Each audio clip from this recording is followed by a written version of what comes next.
So I missed my gavel. Welcome to the Work Group 3 History of Lynching in Virginia working group of the Martin Luther King Jr. Memorial Commission. As usual, I would like to have, well, are we broadcast? Yes, we are. Okay. And are we live? Yes, we should be. Okay. Sorry, everyone. Normally we're in a room and it's a lot easier. So, but this is our world in COVID. So as usual, I'd like to first start with members of the working group and staff introducing themselves. And normally we are seated in an order that makes sense. And so I'm just going to call on people as you appear on my iPad and ask you to just introduce yourself, where you're from, and if you are a member of the full commission, say so, and if not, you don't have to. But I will start with Senator Locke. Hello, good afternoon. I'm Amy Locke, representing the 2nd Senate District, which covers portions of the cities of Hampton, Newport News, Portsmouth, and part of York County, and I am a member of the full commission. Thank you. Delegate McQuinn. Good afternoon. I'm Dolores McQuinn, representing the 70th House District, which includes this part of the city of Richmond, Easton, Henrico, Chesterfield, and all of Charles City. And I am a member of the full committee. Thank you. Ornette Lee. Hello, it's good to be with everyone. I teach at the University of Richmond, and I believe I'm on the full commission. We were talking about that. I'm not sure if the paperwork all went through. Is that all set? Do we know? I am. Okay. Thanks. Member of the full commission and on the lynching history committee as well. Okay, and Dr. DeFazio. Hi, I'm Professor Gianluca De Fazio from James Mason University, and I'm part of the History of Lynching Working Group. Matthew. I'm Matthew Gibson. I'm Executive Director of Virginia Humanities, the state's Humanities Council based in Charlottesville, and I'm a member of the commission. Okay, Greg. I'm Greg Kimball. I'm a director at the Library of Virginia, and I am a member of the work group. Okay. Jelaine? Hi, I'm Jelaine Schmidt. I'm professor of religious studies at the University of Virginia, and I do public history projects in Charlottesville, including around lynching. Okay. Dr. Newby Alexander? Good afternoon. I'm Cassandra Newby Alexander. I'm a professor of history and the dean of the College of Liberal Arts at Norfolk State University, and I'm a member of the work group. Thank you. Zan?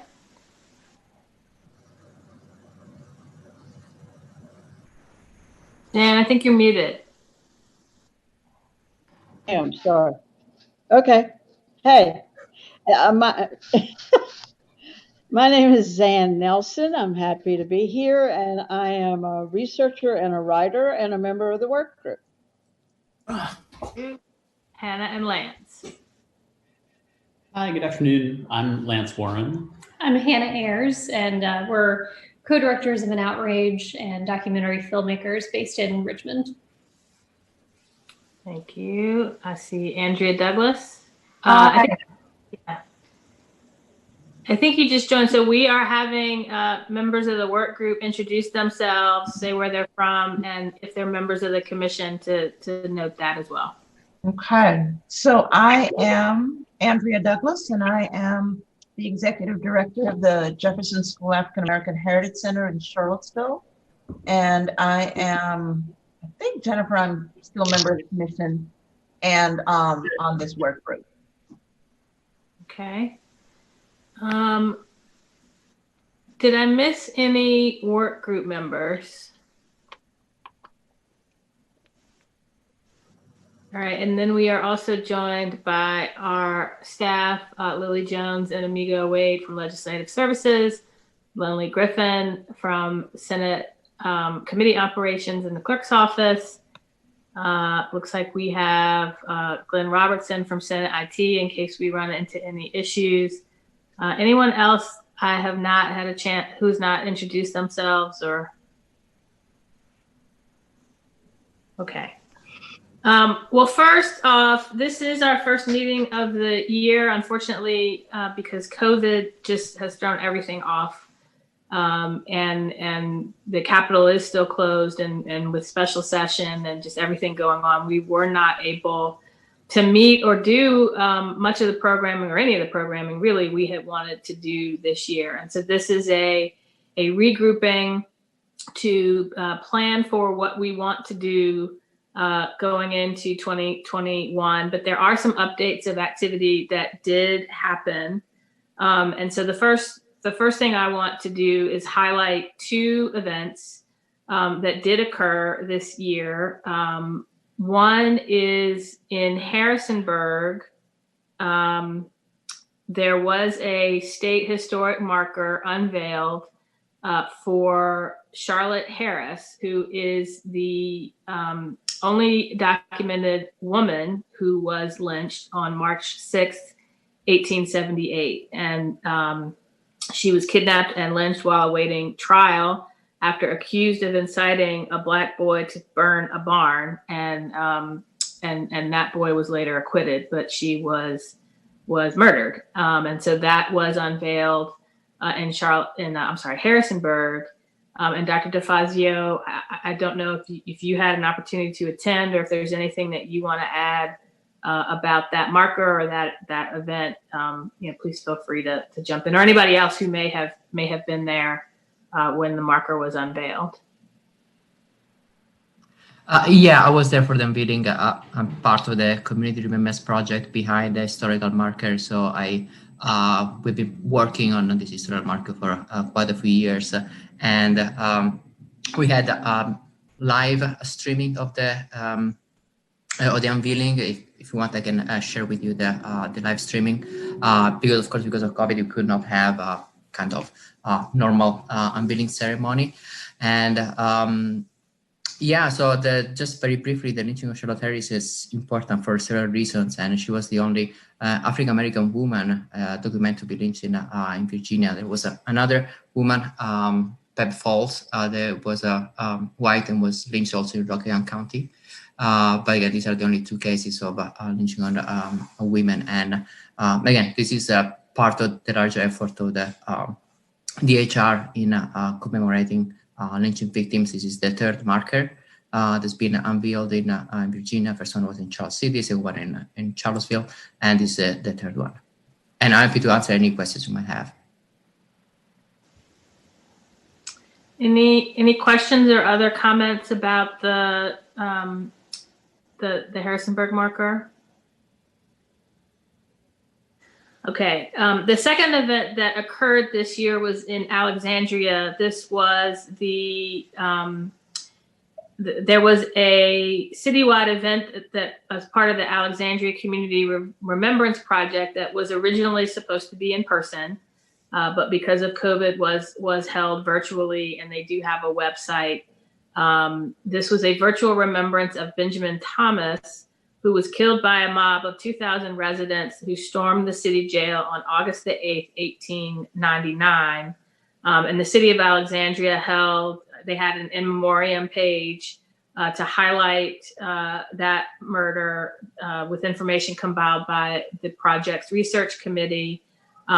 Mayor Justin Wilson and Sheriff Dana Lawhorn gave remarks, read a poem, 1899 poem called "Take Him Out" by Reverend A.A. Lott that had been published in the Colored American newspaper, and there were other community reflections on the lynching. And so I will make sure that all of the working group members get the link to the website with information about both this Benjamin Thomas commemoration and information about the Harrisonburg marker. So those are the two events that occurred in 2020. Before we go any farther, Dr. DeFazio, as everyone knows, he and his students have been doing compiling information as part of the database at the JMU website. And I'll just kind of ask Dr. DeFazio if you have any updates you'd like to share with us with that project. I know JMU got disrupted just as everyone else, so understand if there aren't any, but just wanted to give you an opportunity to share any updates that you all have. Thank you again. Just a brief update. During the spring semester, I had actually fall semester last year, spring semester, had some students working on the project, and we are not expanding the database in terms of lynching. We stopped from 1865 up until 1932. What we move on in the two different directions. One, we are looking at threatened lynchings. So lynchings were actually prevented, and Virginia, it's amazing because even though the number of actual lynchings are relatively smaller in terms of in comparison with Georgia or Mississippi, we have one of the highest number of threatened lynchings, and we're able to identify almost 600 cases of mobs forming and threatening lynchings, and that they've been prevented or avoided in different ways. So that's the new research direction. And the second one, I'm working with colleagues with the JMU Library and College of Education to develop a curriculum for K-12 history and social studies teachers to have a lynching curriculum that also aligns with the most recent recommendation from the, I think, African American History Committee that I think recommended some changing in the curriculum for K-12 in Virginia. So we are kind of trying to fit into that project as well, developing our own curriculum. Okay, thank you. And then I wanted to see, and again, I understand given the challenges of COVID and the state being on lockdown for a while, Greg, the state library, at our last meeting, you all had given us an update on a project you were going to start doing to look through the records in your collection for the county courthouses, and any update you'd like to share with us? Yes, so Greg Crawford, who's the head of our local records, did do, I think, a pretty complete sweep. And as we know, unfortunately, a lot of these events, well, either we don't hold the records, they're in the local courthouses, or there's very little documentation because they never went to trial. But I think, and correct me if I'm wrong, Gianluca, that he passed that information on to you? Yes. Okay, so I think whatever we did find, and in some cases there was a fair amount of new stuff, that should have gone to Gianluca. And maybe there's a conversation to be had about how, I don't know whether you've thought about mounting any of that on your current website or how to facilitate that. Well, that requires quite a little bit of work in terms of digitizing. And right now, I don't know, because, we cannot travel to Richmond and, things are what they are. So I think in the future, we can think about digitizing those documents and perhaps uploading them. But that's kind of like more a long-term type of project. But if you want, I'll be happy to share the file that Greg Crawford compiled. So I can share with the rest of the working group if it's okay with you. Yeah, that would be great. Thank you. And one other just quick note, now that the session is ended, we are obviously preparing to engage with some of the people that are with us today about the new commission that will be launching. And so I'm assuming there may be some tie-in between this project and that as well, since it's going to be looking at a much larger view of discrimination, slavery, etc. So I think we will re-engage on a number of levels. And I would also say, Gianluca, I think now that we're back in the building and we're serving patrons, we have most of our back-end staff in now, we may be in a position to actually do some digitization ourselves. So, any questions? Okay. Thank you. Me. Greg, Madam Chair. Untold Virginia. I'm sorry.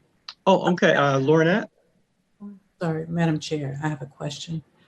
Yeah, Great. Lauren, then we'll come to Delegate McQuinn. Thank you.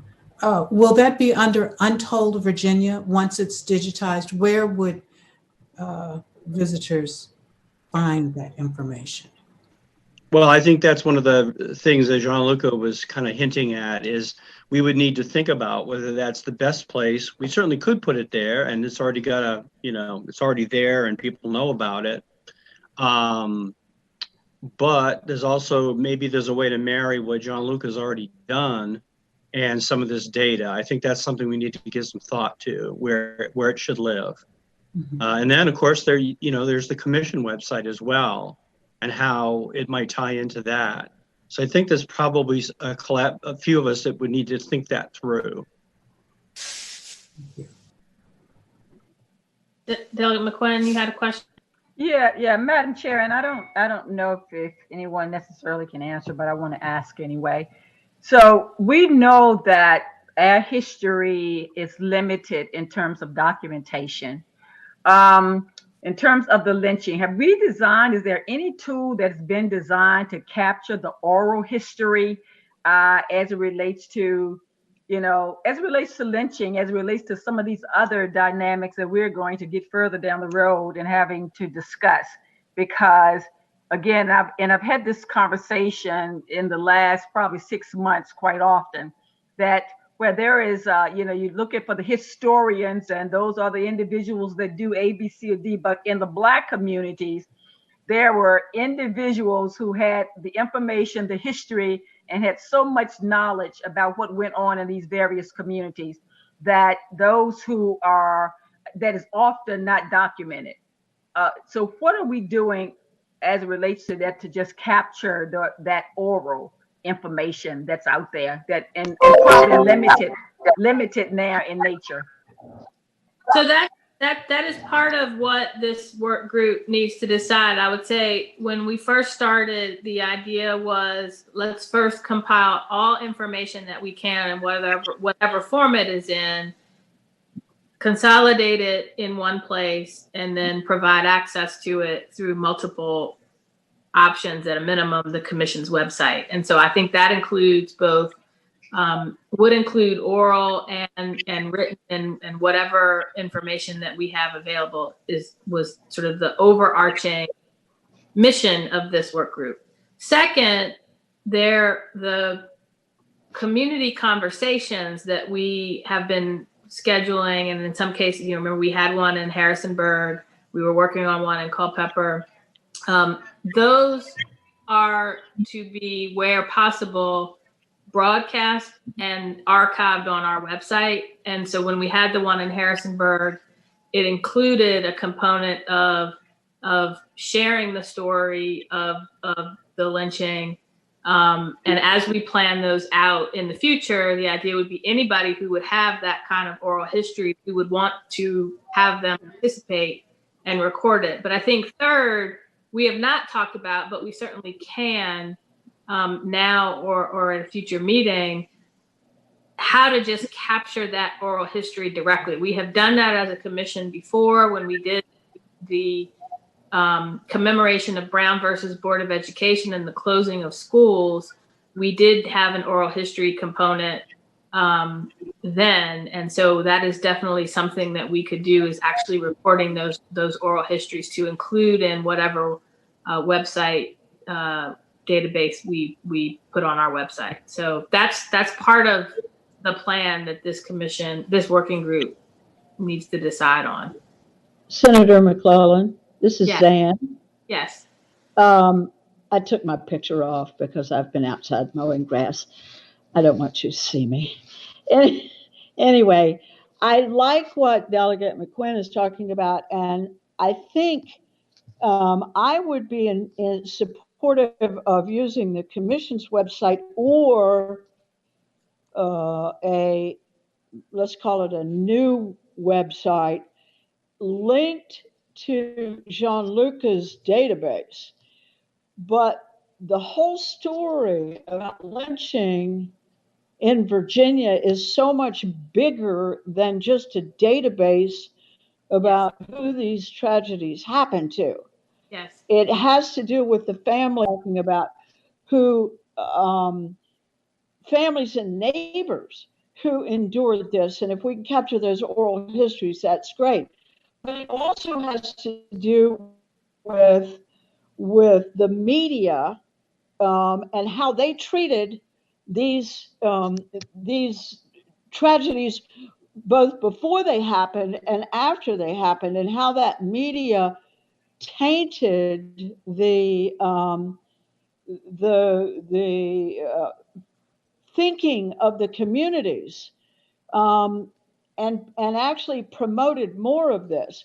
It also has to do with the law at the time, and I think all of that needs to be folded into an educational, if you will, website where people can go to find out the real story. Because you talk to people now, particularly white people, and they're like, oh, it was just a bunch of hoodlums that did that. And you say, no, no, no, it wasn't. It was because the community said it was okay. And the law didn't support these people, even though the Constitution did. And I think that's really important that we get out there. Agreed. I think I think, and Lindley, or I'm sorry, Lily or Migo, correct me if I'm wrong. I feel like, or I recall in one of our earlier meetings, did say at the minimum we wanted all of this housed on the commission website. Am I remembering that correctly? That's right. We did say that. Yeah, and that we would link to whatever other sources there are, whether it's the JMU website, the Alexandria city government website with their commemoration, whatever web-based information there is related to these lynchings, we would include those links in a database that lives on our website. But that the first step is to compile all of that information. So 100% agree with you. 100% agree with you, Zan.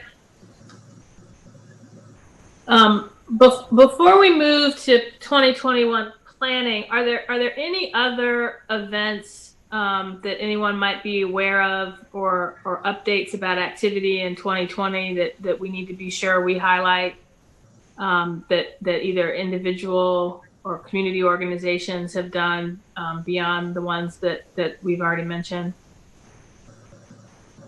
Senator McClellan, this is Cassandra. I do not know of any in our Hampton Roads area, but one of the things that there have been a few scholars doing is collecting articles in the Journaling Guide about not just the lynchings that occurred that were reported to the community at large, but also to the activism that was taking place among communities of color to try to stop the lynching, bring it, of course, at the federal level. We know that Harding actually created a commission on that, and Wilson was condemned for ignoring the issue and kicking the can down the road. And I think maybe doing some sort of analysis of all of that is should be part of the next step in this process.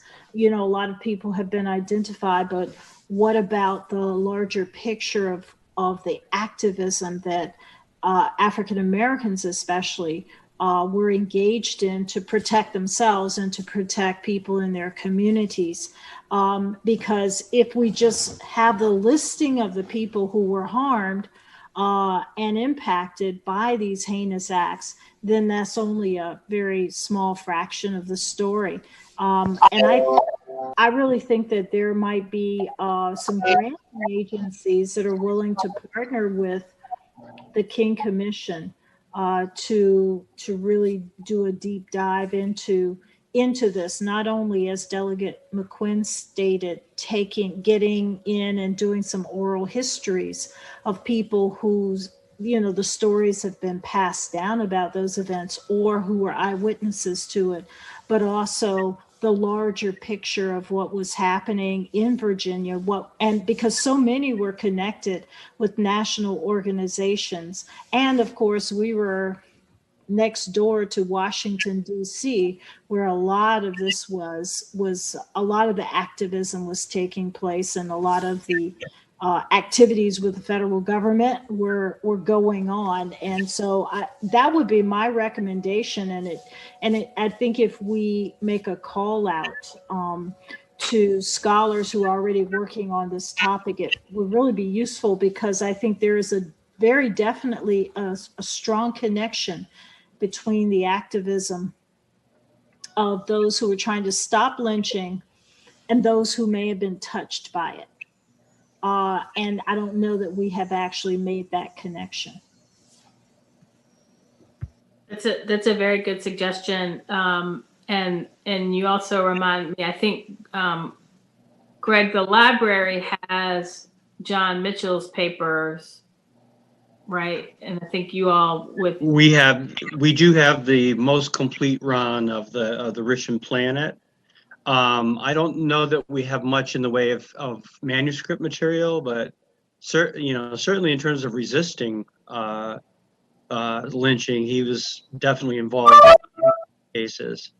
But I think that's a really good point. I was thinking back in a Nancock, there was what was termed at the time a race riot, but essentially it was protecting a citizen who was under attack, and they defended themselves with guns. There was self-defense going on in some of these communities, and I do think that that's important to recognize.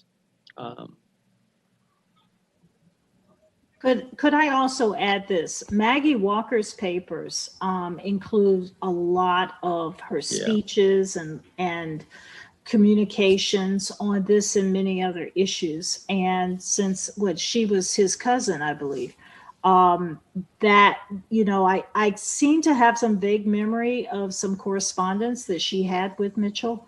And so it could be that we could find some materials in the archival papers of Maggie Walker. Okay. Yeah, I think the Park Service would be a great partner for this, and they really know those papers. Senator McClellan, Yes, when you're talking about sort of next steps and hearing from Cassandra and all the other great ideas, it seems to me that one of the most important things that we could do before we start calling out to anybody for contributions is to identify what we want in this website and what kind of format it will take. And I think to include, I love what Cassandra said about the activism, and in the story of Allie Thompson's murder. Actually, I found newspaper reports of an NAACP that spoke up and asked for the governor to take action, and there were others who it was after the fact, but they still took an active part in trying to make things better. But trying to figure out a format that would be another committee maybe that looked at what this website would look like and how people could navigate through it and who we want to link to and in what compartments. I mean, whether it's media or it's activism or it's oral histories, I think that would be really important. And then when we have that, we'll know exactly what we go look for. Okay. Well, we can put together for lack of a better now, sort of lynching in Virginia website development committee. And I will take now volunteers to serve on that, to work with Lily on what we would want that website to look like. I would be happy to volunteer. Okay. Anyone else? I will volunteer. Okay. Yay. I see Gianluca raising his hand. Anyone else? we'd certainly be happy to provide material, of course. And as Zan was speaking, it made me think the governor's papers, which we have a complete run of, they have lots of letters related to several topics we've talked about, and that'd be a good, quick place to look and for material to digitize. So I'll help in any way I can on that. Okay. And Virginia Humanities has some audio material as well from both backstory and with good reason that could be good supplemental information and educational work as well. So again, like Greg, I'm certainly happy to help in the addition of those. Okay. Yeah, I will too. Okay. And before, I didn't want to lose the thought, but Lily, if you can remind me, we can reach out to the Park Service at the Maggie Walker site. They're closed at the moment, but we can reach out to see what it would take for us to coordinate with them to do her papers.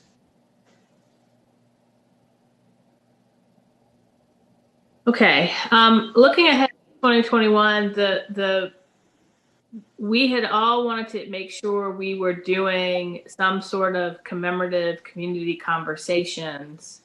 And I think we had a plan last year. And Lily, I may need you to remind me a little bit, but I think we had looked at doing an event in Culpeper, an event in Hampton Roads, one in Richmond. And so I guess my first question is if we still want to try to do those 3 locations in 2021 and go ahead and reconstitute the subcommittees working on those and start looking for dates. So I think it's important to try to get dates on the books. And I think probably need to make contingency plans for virtual events, as I'm not sure, we don't know how long we're going to be dealing with COVID, but at a minimum, if we can do a virtual or a hybrid event, it may be possible to do some in person, but we'll have to have a virtual component. So I guess the first question is, do you all still want to focus on Culpeper, Hampton Roads, and Richmond? Well, speaking for Culpeper, this is Zan. I very much would like to do that. In person would be so much better, but I understand about virtual. But having said that, and not knowing what's going to happen over the next many months, I would like to shoot for beyond June of 2021, rather than before June. If I'm remembering correctly, that anniversary is in November, correct? Yes. Is that November? Should we shoot for something around the anniversary? That would be wonderful. Yes, I think that would be very appropriate. Okay. And I'm interested in having something in Hampton Roads.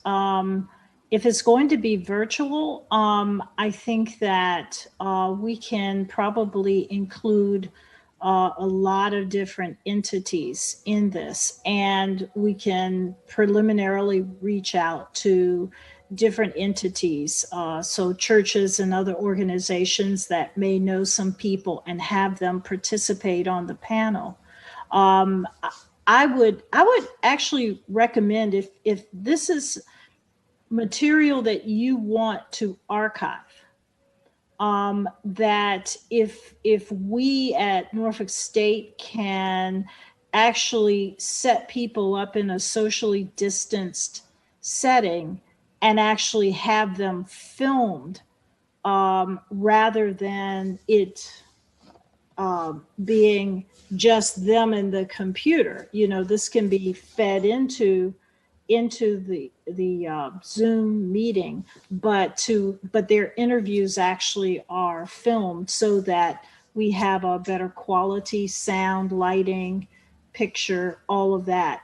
Then we can certainly make those arrangements. The issue is just when would be the best time, and I'm not sure about when might be the best time, but certainly maybe late summer might be a possibility. Okay.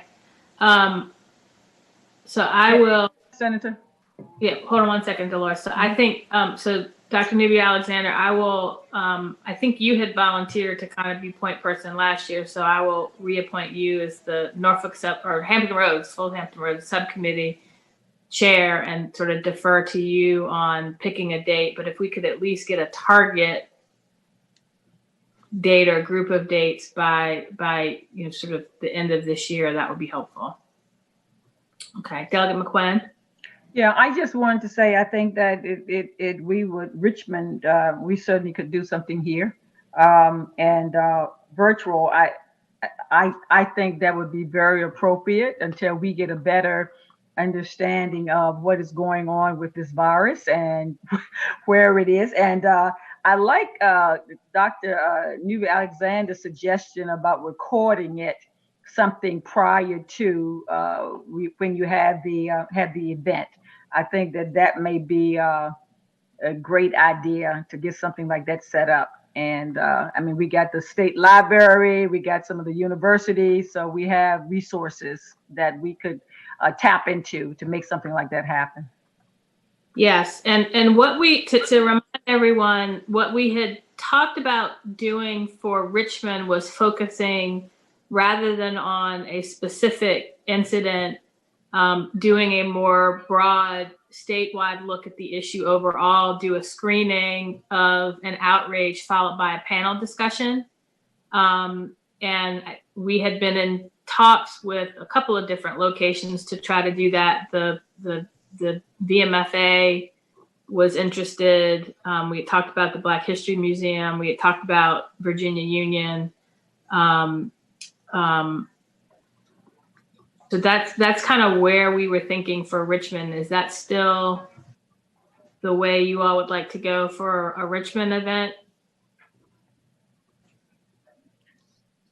That still interests us for a Richmond event. I do definitely think that Delegate McQuinn's suggestions of building on what Dr. Nubia Alexander was saying about filming things, and I think also to go back to her earlier suggestion of oral history gathering, it would be wonderful to make the event as dynamic and rich as possible. You hear the term history harvest used sometimes for these moments when community members come together with archivists and scholars to make it so that it wasn't only a film screening, but whether it's on that particular day or over a weekend, an opportunity for people to come together and share stories and for all that we brought together, I think would be really great. And we'd be happy to help with that in any capacity, whether that's planning or technical or whatnot.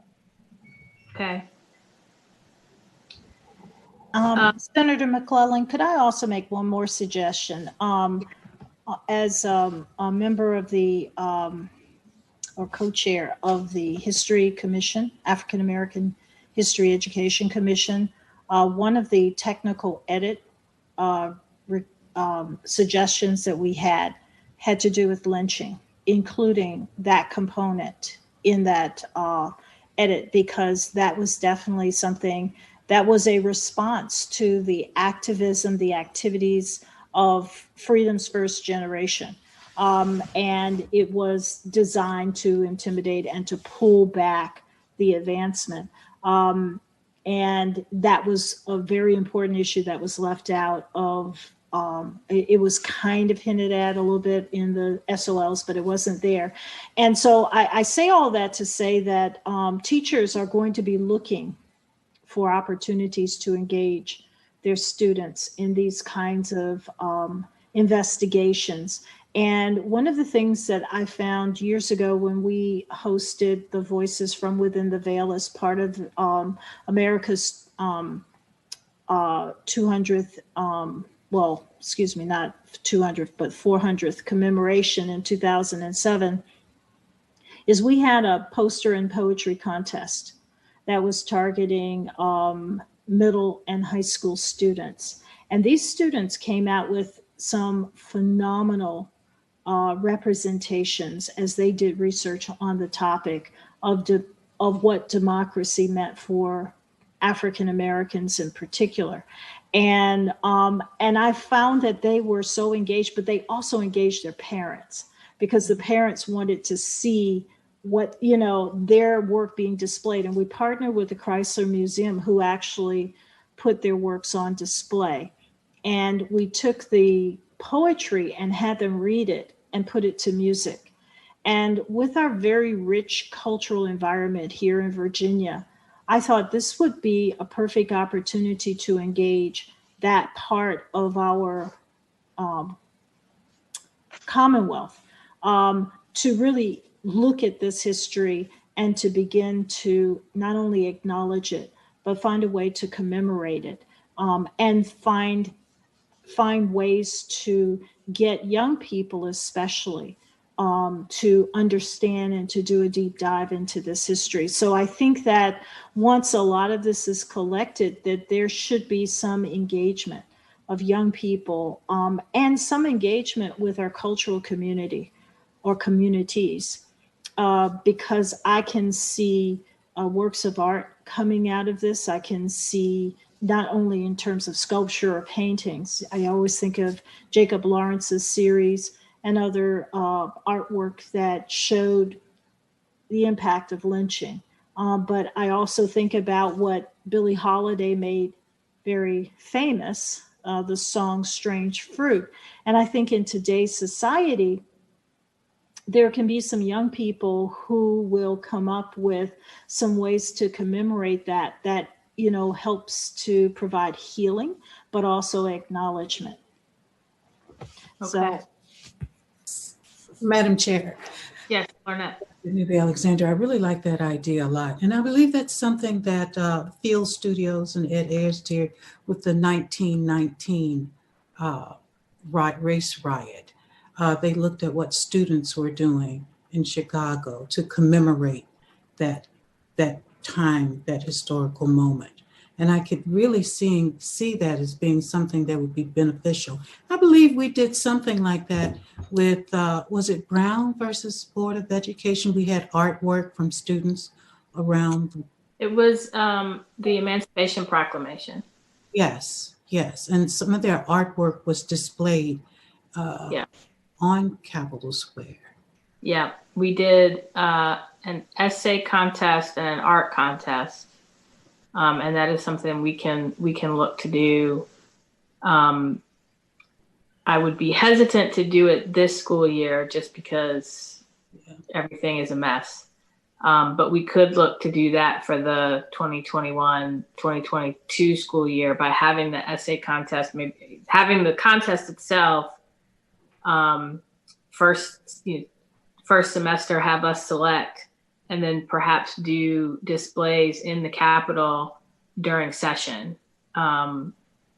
Hopefully by 2022 session, everything will be back open again. So if that is something the commission wants to explore, we can definitely do that.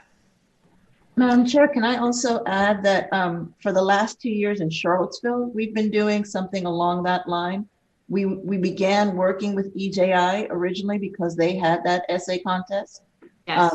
We've since adapted it for our own history and tied it to Liberation and Freedom Day with the hope of extending the notion of lynching and liberation to the larger conversations about what does it mean to be living in Charlottesville as a Black student.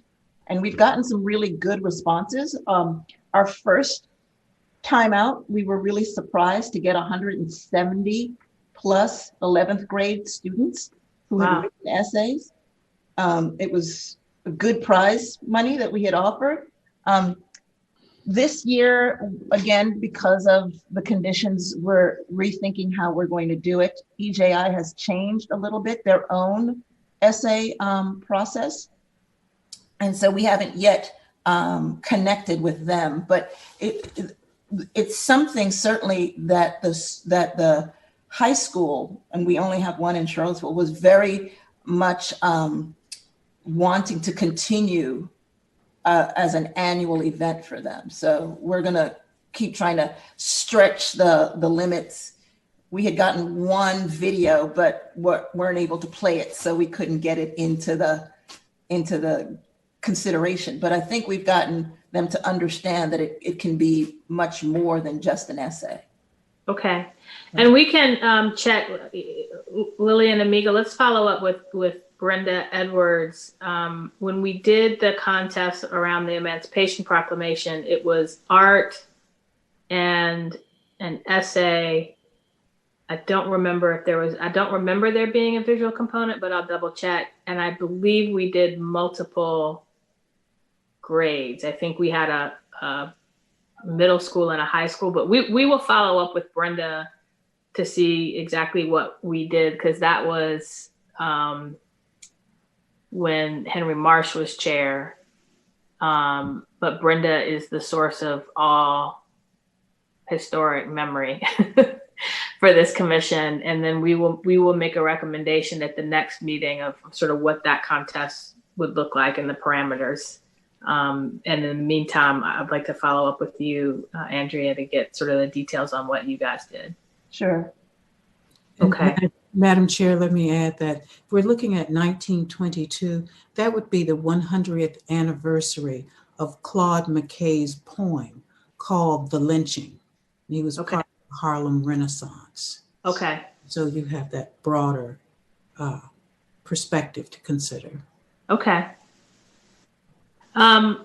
So we've got 3 events kind of teed up. We've got, and let's put a time frame around them. So we have Culpeper in November. We have Hampton Roads, and I think we said summer or early fall. Cassandra, remind me what you said, or you're going to check and come to get back to us. No, yes, that is exactly what I said. The summer or very early fall. So it would be August or September. Okay. And then do probably virtual and maybe hybrid in Richmond. I think we can look to do that in the spring, in sort of the March, April timeframe. Do we want to add a 4th or just leave it at 3 for now? Senator, we need to look at Southwest Virginia. Yes. So I had a conversation with a couple of people in WITH who might be interested in doing something out there. So I can follow up and see if we can nail that down, or if anyone has another jurisdiction they'd like to identify. This isn't Southwest, but another possibility in Southside is I had gotten pretty far in conversations with Carice Luck from History United to do an event in Danville. And we were hoping to do it this April at the Danville Museum of Art and History. So I can restart that conversation and see if they might be interested in doing something virtual, perhaps in the spring.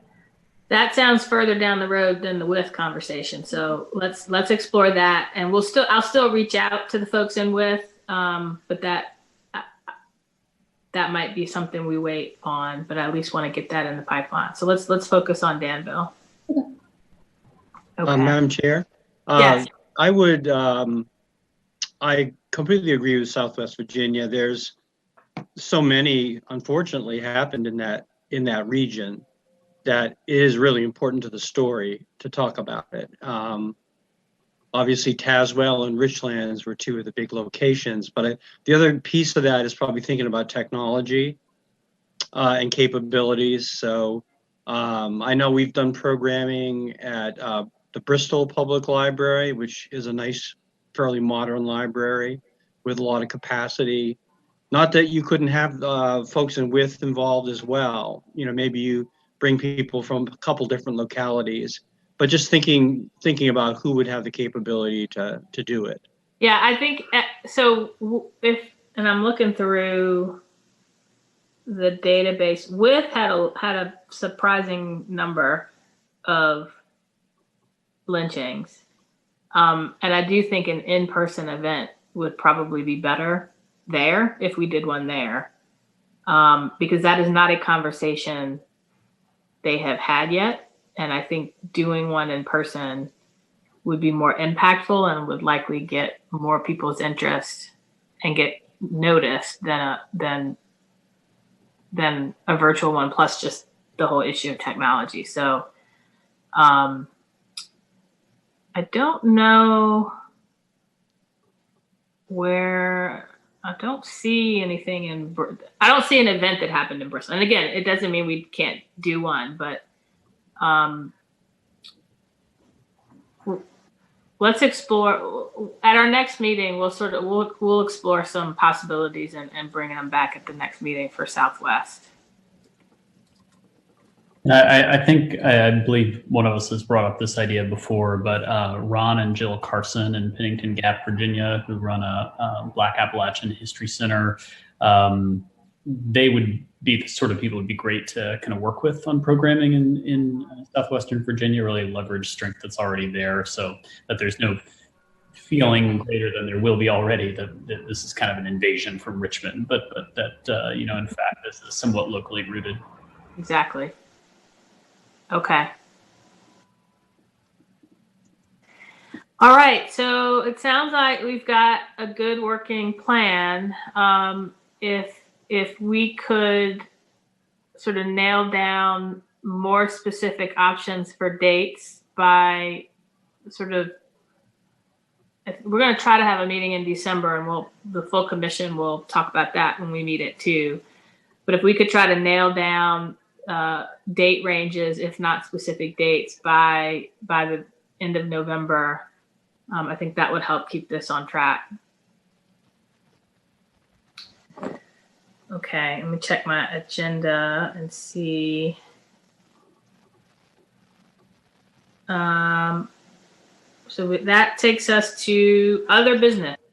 Do we have any other business or any other?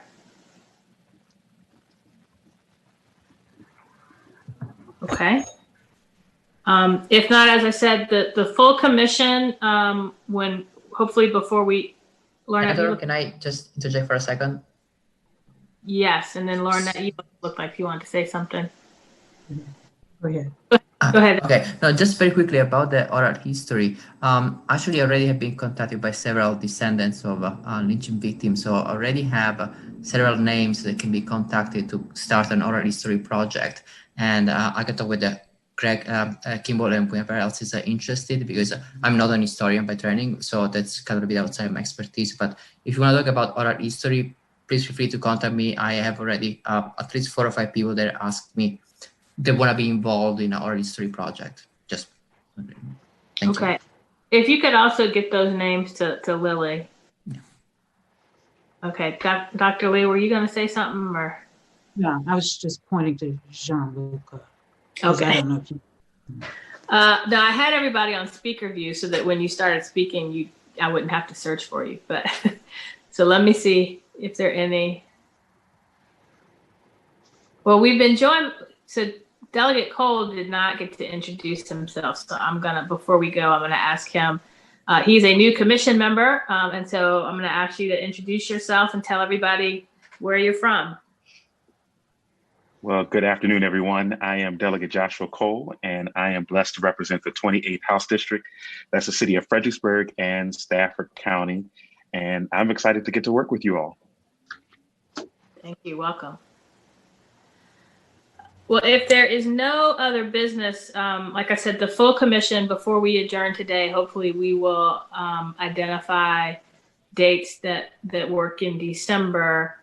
But if there is no other business, then I will accept a motion to adjourn the working group. So moved, Madam Chair. Second. All right, is there a second? Second.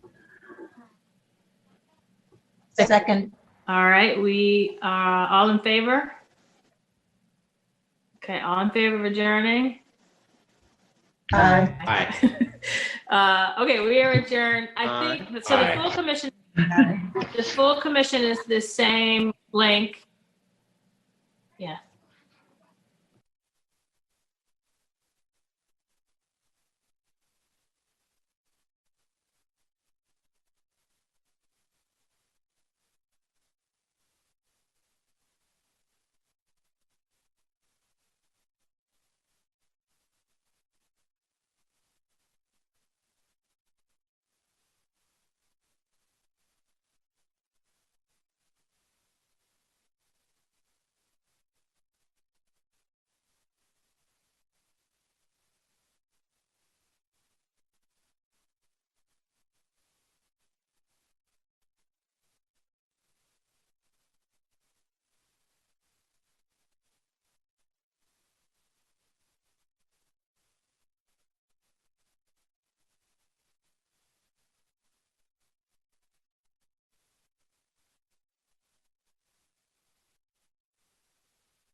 Emily Griffin. I'm Deputy Director of Senate Committee Operations. What I'm going to do is run through the roll really quick just so that I can confirm a quorum. Then I'll open up nominations to elect a chair. Then we'll do a vice chair, and then I'll hand the meeting over to your chair. So the roll. Senator Stanley. Here. Sorry. Senator Eben. Delegate Tyler. Delegate McQuinn. Oh, here, present.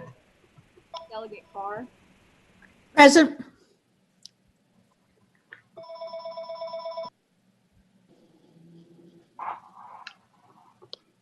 Delegate Carr is present.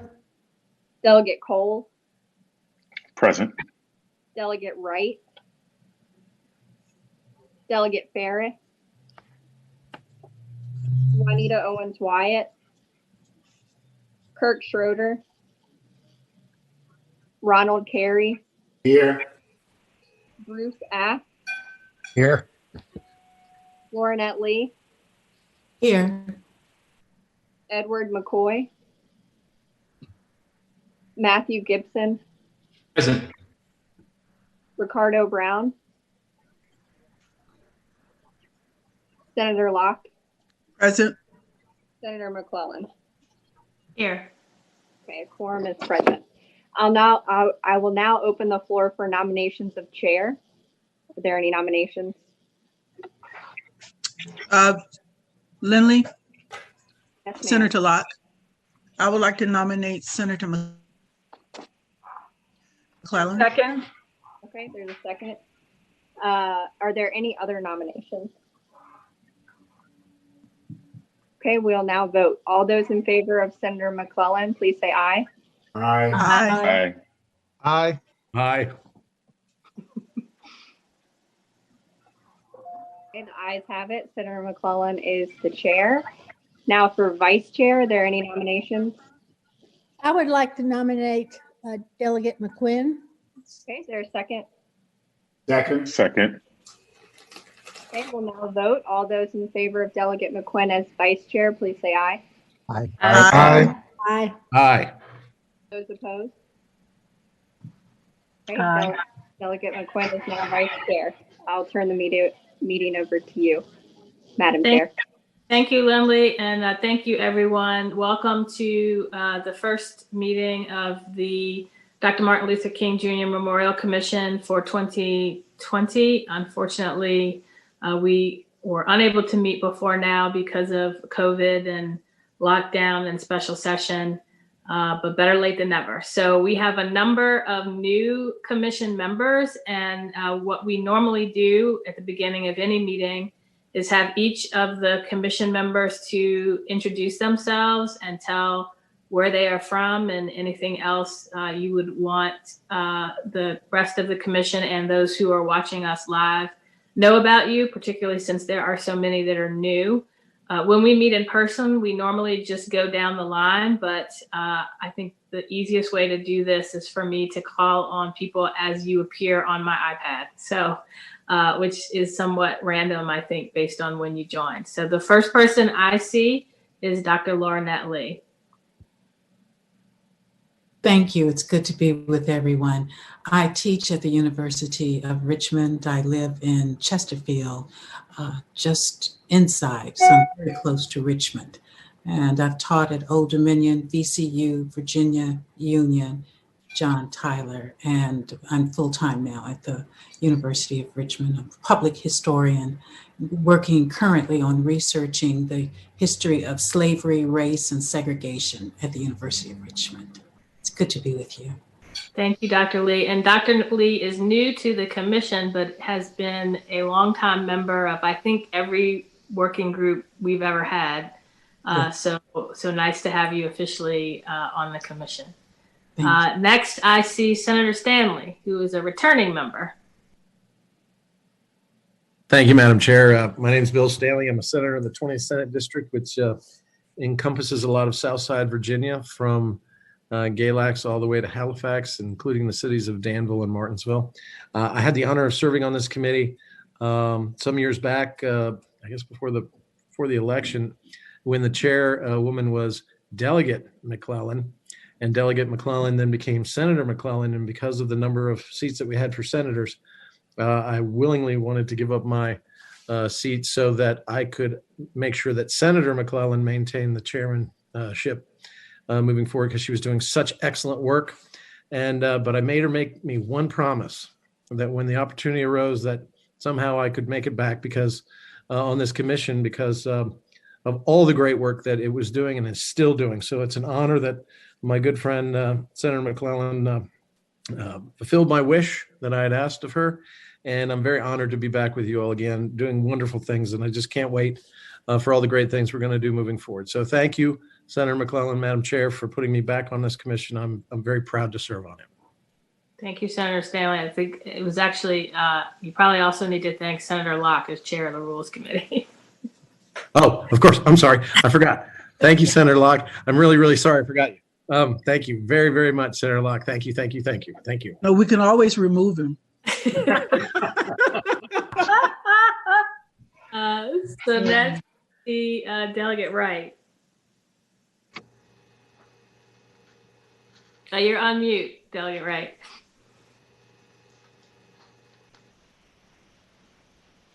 Thank you. Tommy Wright. I'm from Victoria, Virginia, and right here in Side-to-Side, Virginia. My district is the 61st House District. It goes from the Roanoke River, or rather James River, in Cartersville and Cumberland County, all the way down to the North Carolina border, where the Roanoke River enters Bugs Island in Mecklenburg County. I'm pleased to be on this commission for another year. I look forward to serving with you. Thank you very much. Thank you. Next, I see Dr. Carey. Good afternoon, and thank you. My name is Ron Carey. I'm a citizen member, retired assistant superintendent at Richmond City Public Schools. Been on this commission, been with former Senator Marsh. Glad to be here, continuing the work that we are doing now. I look forward to us continuing and completing what we started. Thank you. And then I see Dr. Gibson. Good afternoon, everybody. I'm Matthew Gibson. I'm the Executive Director of Virginia Humanities, the Commonwealth's Humanities Council, which our job is to amplify and document the stories of all Virginians, from Tangier Island to Lee County, from Danville all the way up to Great Falls, the entire state. And it's an honor to serve on this commission. Before I came into this role about 3 years ago, I was building and developing another project called Encyclopedia Virginia at Virginia Humanities, which I'm, again, thrilled to have the support of the state behind. And it's good to see you all. Thank you. Delegate McQuinn. Good afternoon. My name is Dolores McQuinn, representing the 70th House District, and I am honored to serve, and thank you all for supporting me as Vice Chair. I asked one question. I says, Dr. Locke, Senator Locke, want to give that up? And Senator Locke, I'm not going to tell you what was told to me with all of your responsibility, but anyway, I hope that I can, walking in your footsteps, that I would do a good job. But I'm delighted in all of these, the many individuals who I've worked with over the years. I'm looking forward to us doing great work and making such a tremendous impact on the Commonwealth of Virginia, in terms of telling the truth, and then moving toward, hopefully the truth will lead us to some form of reconciliation. Thank you. Thank you. Delegate Cole, new member. Well, good afternoon, everyone. I am Joshua Cole, and I represent the 28th House District. That's the city of Fredericksburg and Stafford County. This is my first term in the House, and I am really excited to get to work with you all. Thank you so much. Thank you and welcome. Delegate Carr. Hello, good afternoon, everyone. Betsy Carr. I have the privilege serving the 69th District, which includes most of the south side of Richmond, a little bit of the north of the river, and looking forward to continuing our work on this important commission. Thank you so much. Thank you. Rabbi Aft. Hi, I'm Bruce Aft, and I am the Rabbi Emeritus at Eileen Fillercorn Synagogue here in Springfield, Virginia. I also serve as the chair of the board for Operation Understanding DC, which is a Black Jewish dialogue in the DC area for teenagers. and I am a visiting scholar at the Carter Center for Peace and Conflict Resolution, particularly the Mitchell Center, which deals with Black relationships and Black issues. And it is really a privilege to be with all of you here today. Thank you. Senator Locke. Good afternoon, everyone, and I will be convening the Rules Commission to reconsider. No, I'm just kidding. I'm Mamie Locke, representing the 2nd Senate District, which is Hampton, Newport News, Portsmouth, and York County. And I've been on this commission since coming to the Senate back in 2004. And it is certainly a pleasure to work on a commission that seeks truth to power and deals with issues of social justice, fairness, and equality. And that is one is certainly in these days and times, that is something that is critically important as we move forward. And so I look forward to welcoming our new members and working with each of you as we continue this good work. So thank you. Thank you. Senator Eben. Thank you, Madam Chair. I'm Adam Eben, Senator from the 30th District, which includes in Fairfax County, parts of Mount Vernon and Lee, South Arlington, and the city of Alexandria. And I apologize that I've got another meeting at 3. I didn't realize this meeting was happening until last night, but I do want to just mention briefly that in Alexandria, there's some efforts underway to commemorate our history. There were 2 individuals who were documented as having been lynched, Benjamin Thomas and Joseph McCoy in Alexandria, and we're doing a special project to claim the Alexandria Community Remembrance Project. And further, in the budget that we just passed, there was some funding to purchase and restore the site of one of the largest United States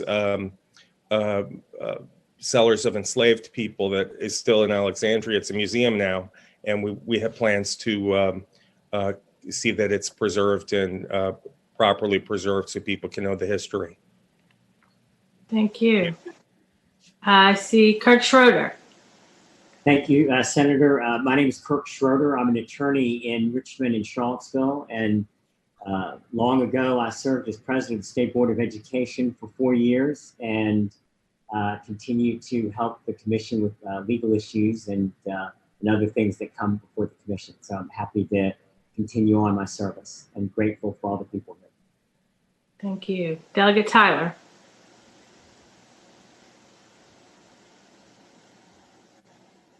I'd like to say good afternoon to everyone.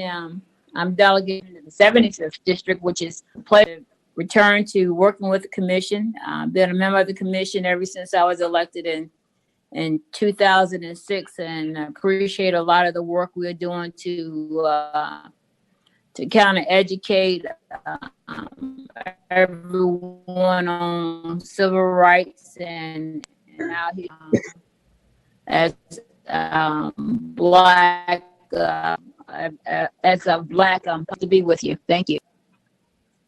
Thank you. Reverend Brown. Good afternoon. Pastor of Fifth Baptist Church in Richmond, along with my father, Executive Director of Living the Dream Incorporated, formerly Community Learning Week. And I've turned 50 years old since the last time I saw you all. Doesn't feel different from 49. Happy birthday. Those are all the commission members that I see. Did I miss any of the commission members? I see we are also joined by a member of at least one of our working groups, Dr. Cassandra Newby-Alexander, who is a member of the King in Virginia subcommittee, as well as the Lynching in Virginia subcommittee. And the Lynching in Virginia, I guess technically we're called work groups. The Lynching in Virginia work group had a meeting just before that. So Dr. Newby-Alexander, would you like to introduce yourself? So I'm Cassandra Newby Alexander. I am a professor of history and dean of the College of Liberal Arts at Norfolk State University.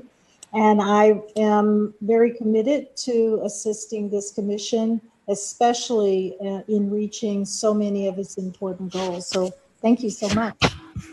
Thank you. And then quickly, we'll have our staff introduce themselves. And again, in the order you've heard from Lindley already. So Lily and then Amigo, do you want to introduce yourselves? I'm Lily Jones. I'm with the Division of Legislative Services and staff for the commission. Hi, and I'm Amigo Wade. I'm acting director of the Division of Legislative Services, and I could say a lot of things, but basically I do whatever Lily tells me to do. So. Well, thank you. Thank you, everybody, and welcome to a new year of the commission. We have a number of projects that we have been working on, some for a number of years. And so today we want to get a couple of updates on two of them. The first, and again, I'll go into a little more detail since we have so many new members. The first one is an update on the Emancipation and Freedom Monument that we are building. This was part of our sesquicentennial of the Emancipation Proclamation and Reconstruction Amendments. We had a series of community conversations facilitated by a professor at William and Mary on how we should commemorate emancipation and freedom. And through those, we had, I think, 5 in each of the quadrants of the state.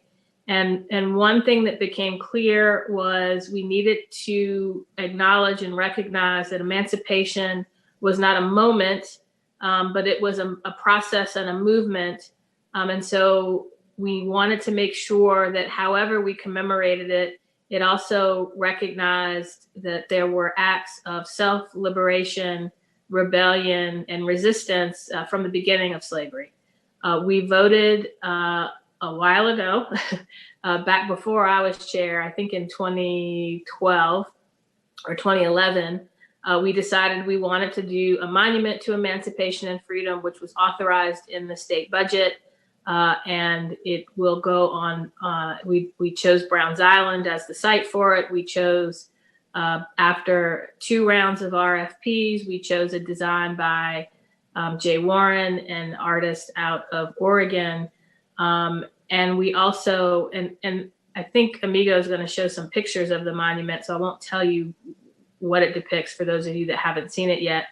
But it is a statue that also recognizes 5 African-American Virginians who fought against slavery on one side, and then on the other side, 5 African-American Virginians who fought for freedom and equality post Civil War. And we chose those Virginians based on 2 rounds of public hearings, 1 in each of the 5 quadrants of the state, after a public nominations process. And so I will now turn it over to, I think, a combination of Amigo and Joe D'Amico to give us an update on where the monument stands now.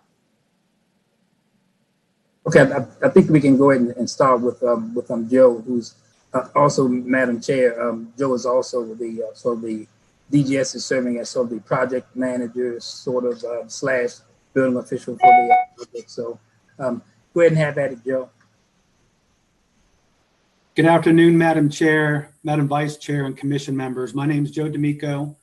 I'm the Director for the Department of General Services, and I'll spend a little bit of time today talking to you about the status of where we are with the site, Browns Island, for the monument, as well as where we are with preparation of the monument for location at the site. So as Madam Chair said, Browns Island has been identified and approved by the Commission as the home for the monument.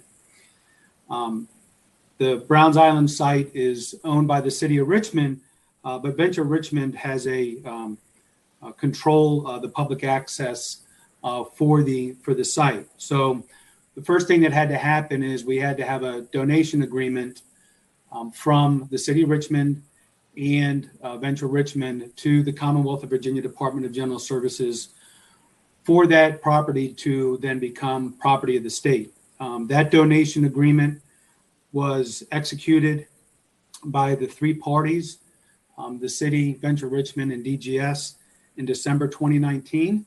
So the property, about 0.029 acres on Browns Island, the donation agreement has been executed, and that has taken place.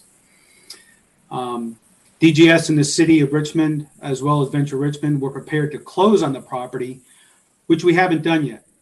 We DGS have been doing some due diligence work on the site that I'll get into in a moment. The Madam Chair also talked about Four Winds Design, the landscape architecture firm that has designed the site at Browns Island where the monument will be placed. And the site design has been approved by the commission. The site design and monument also went through a building code review by the Department of General Services Division of Engineering and Buildings, both of which have been approved for construction at the site. So as part of our due diligence, now that we've got the donation agreement in place and the construction documents in a posture that we're ready to build, DGS was performing some additional due diligence and doing some environmental studies on the site with a contracted environmental engineer.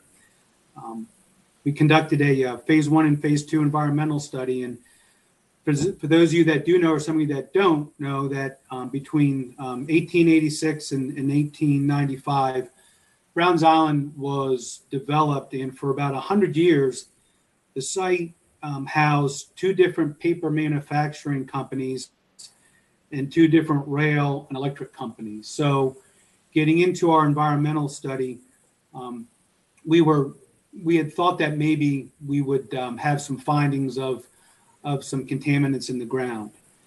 The findings came back that there were two chemicals specifically that were found on our site, on the state site, that were recommended for voluntary remediation. These were chemicals arsenic and chromium. Again, though, both findings based on the environmental study do not require remediation. The recommendation was and suggestion was a voluntary remediation. We, as the landowner, and working with the Office of the Attorney General and our partners at DEQ, believe that it's the right thing to do for us to remediate those in that site. We're going to do it anyway when we disturb the dirt to move the dirt off the property for the site preparation. So with that, we asked our environmental engineer what they would recommend as a way forward as it relates to the site and what we found. And here are the three items that were recommended by the environmental engineer. First of all, disclosing the results that were found to the city of Richmond, because the balance of the site, the balance of Browns Island, all adjoining landowners should be aware and made aware of any contaminants found on another landowner site. And we'll get into this a little bit further too, where also by federal law, all landowners have some liability regardless of where these contaminants are found on the site. So we need to address that. So number one, disclose it to the city. Number two, for DGS to obtain a Commonwealth of Virginia bona fide prospective purchaser letter from DEQ. Essentially what that is a letter from DEQ that protects us from Virginia law from the liabilities, any liabilities that are on that site. And it also requires and affirms that DGS will handle the property, handle the contaminated waste in an appropriate manner in accordance with federal and state law. We have since received that letter from DEQ, so we've checked that block. The last bullet that was recommended by the environmental engineer was to implement a statewide soil management plan that covers not only the, a site-wide, that covers not only the monument site, but the remainder of Browns Island. This is needed to determine who will be responsible for what in the event that there is any liability and provide guidelines on how to treat the property. So what that is essentially is a joint site-wide soil management agreement between DGS, the City of Richmond, and Venture Richmond. DGS, on the advice of the OAG, and again consult with DEQ, has determined that we will not close on the property until such time as a site-wide soil management plan is in place between DGS and the other two parties. The issue is that if the Commonwealth were to take ownership of the small part of the island, but come to find out later that there are contaminants on the balance of the island, that the Commonwealth could also be found liable. And that's in accordance with the U.S. Environmental Protection Agency Comprehensive Environmental Response Compensation and Liability Act, or CERCLA.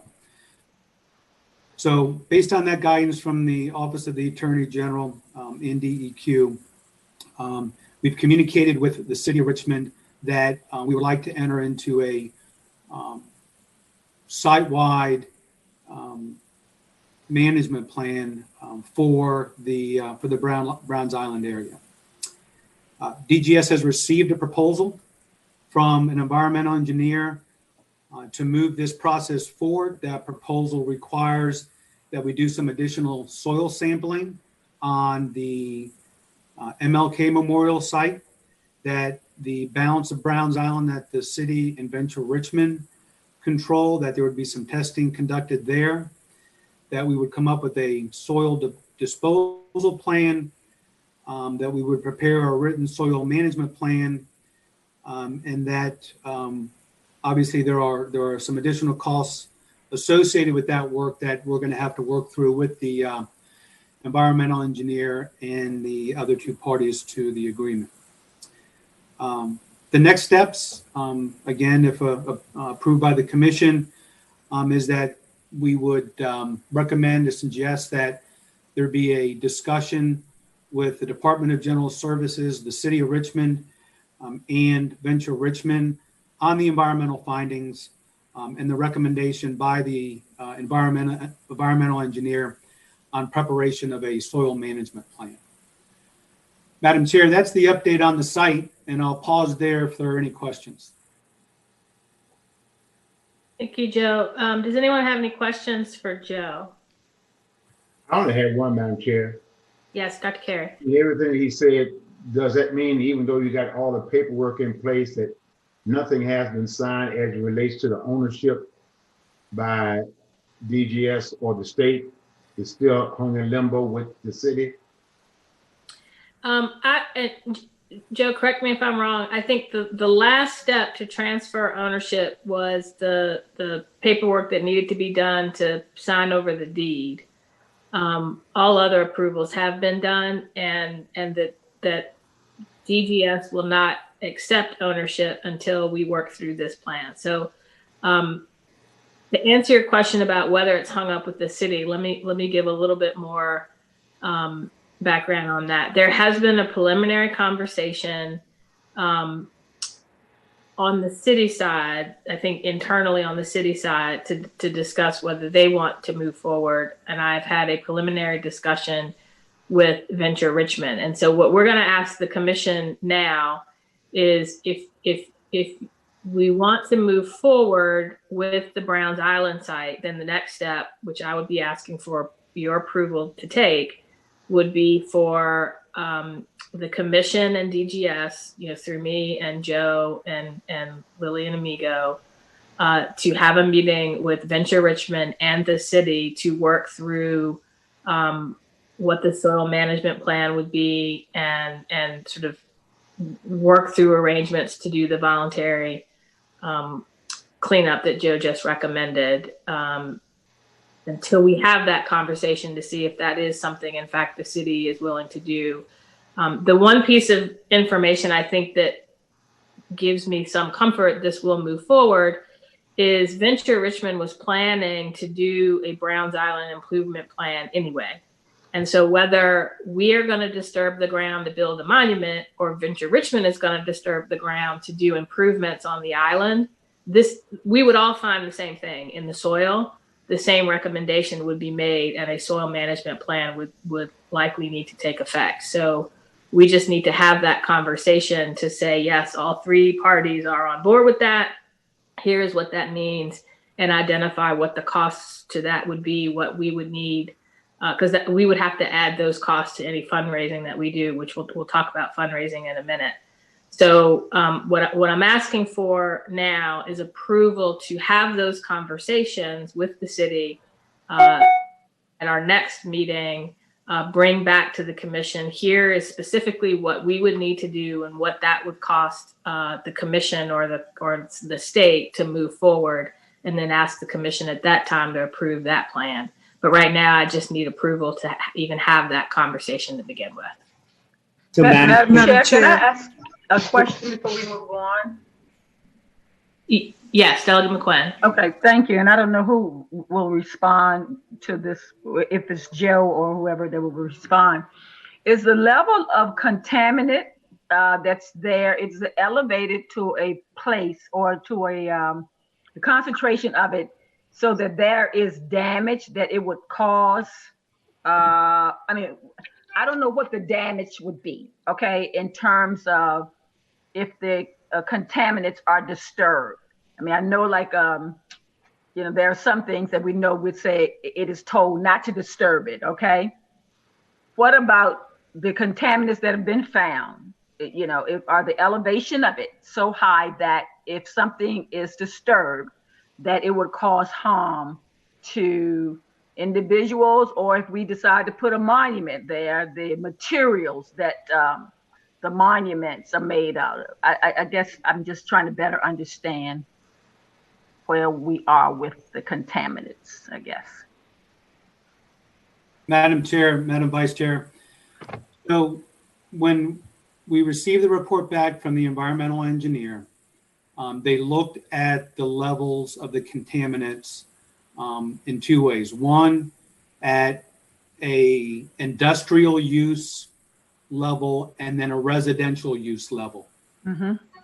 The level of contaminant for industrial use didn't rise above that, not even for a recommended voluntary remediation. Okay. For residential use, which is the use that we selected because of how many people will be visiting the site and the activity around it, the level again wasn't a required remediation, but a recommended remediation. Now, because we are going to disturb the soil anyway, I think we're going down about 3 feet in the back part. So we're going to be taking the soil off of there.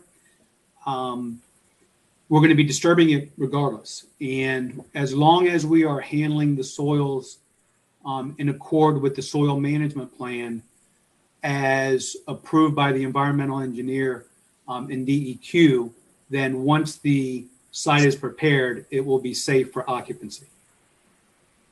That's for both people and the monument and the materials itself. Yes, Okay. ma'am. Okay. So, Madam Chair, I'd like to make a motion that we authorize you and the appropriate, your designees, staff, and I'm certainly willing to help as well, to enter into discussions with all the parties to see what the cost is, what our options are, and come up with proposals for the commission to consider at the appropriate time. Second. Okay, any further discussions or questions before we vote? Madam Chair, Delegate Carr. Just a question for Mr. D'Amico. What is the process actually that they clear the contaminants out of the soil or whatever? So that when they dig that up and those contaminants are in there, what do they do with it? How does that work? Madam Chair, Delegate Carr, so what we'll do is the soils that are pulled from that site will be taken to a disposal area that can accept the type of material that is in the soils. And then that will be replaced. And I'm sorry. And then what we'll do when we come back in with the site work will be capped by a stone and concrete base. And so then that's essentially your cap over the balance of the dirt underneath the monument site. Madam Chairman, so you don't have to replace the dirt that's been taken out with new dirt. No, ma'am. We'll use stone to lay that foundation for the actual pad that the monument will sit on. Thank you. Any further questions? Okay, all those in favor of the motion, say aye. Aye. Aye. Any opposed? Okay, thank you. Madam Chair, I have another question in regard to our timeline. Now that this has occurred, we were already behind. How does this further impact our timeline? That will be part of the discussion we have with the city on how long, sort of who will be responsible for what and the timeline for the remediation. So I think the short answer, I think we already knew this would not be finished in 2020. We were looking at a 2021 timeframe.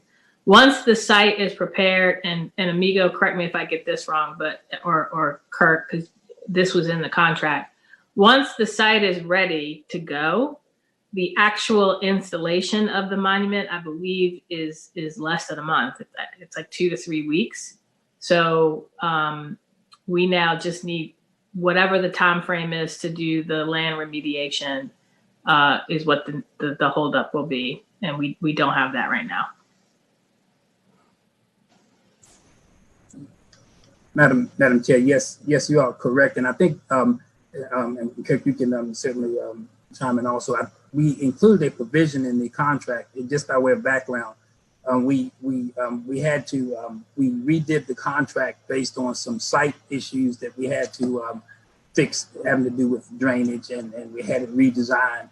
And we redid the contract, and we included a provision that says basically if we had to change the completion date, that we would have to give the artist at least 30 days notice. And of course, that was before, the pandemic and the current situation we're looking at with the entire island. So yeah, the contract is able to kind of, I would think after we met with all of the parties and we had a better idea of things, then we would have a timeline, and then we could circle back. And if we had to make any more specific changes to the contract, once we get that more specific timeline, then we can certainly do that. And unless there are any more questions on the site, Amigo can give us an update on the monument itself. Thank you, Madam Chair. I think Lily's going to show, we have a few slides, and as I was listening, and I've been involved with the commission a long time, not as long as some of the other members, I realized we had so many new members. What these are pictures of it's meant to be an update of what has happened since some of the last meeting. But I think what Lily and I are going to do is send out to everyone within the next couple of days a more full slide deck that shows how the site is designed, give you some more perspectives in terms of the height and the breadth of the monument. So we'll get that out to you within the next couple of days. And Lily, you can just slowly focus or just sort of go through them. This is what they look like. They're currently in a foundry in California, being stored there. They are finished with the them having to get it here, and then I guess they take them apart and then put them back together on sites. This is giving you an idea of what things look like.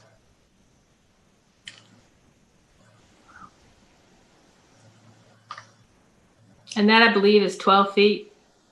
Yes, yes. And the woman is on a pedestal, and on that pedestal is where we have the pictures of the Virginia individuals. And that's why, you know, I feel bad because you know, I should have had that on here, but I will make sure that we get it out to you so you all can have an idea of the perspective and just the breadth of what this monument does as it will sit in that site.